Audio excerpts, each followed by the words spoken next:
আলু দিছি, ডাল দিছি, পেঁয়াজ দিছি, তারপরে কাঁচা জাল দিছি, সর্ষের তেল, লবণ সব কিছু দিয়ে ঘরোয়া পদ্ধতিতে দিয়ে সব কিছু মিশিয়ে আমরা ফুচকা তৈরি করেছি।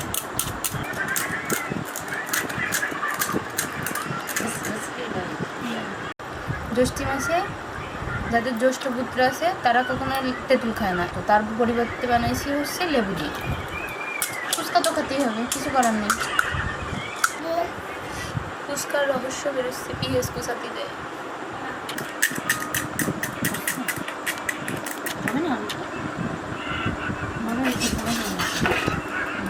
তার মানে কেন 10 টাকা আর প্রথমে দিলাম ক্ষীরই, তারপরে পেঁয়াজ, তারপরে সর্বশেষ হচ্ছে ডিম।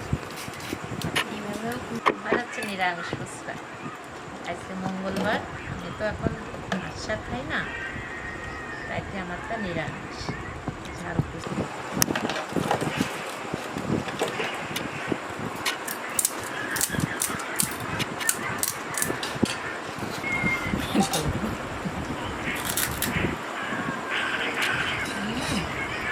দারুণ হয়েছে, সুন্দর লেগেছে তো।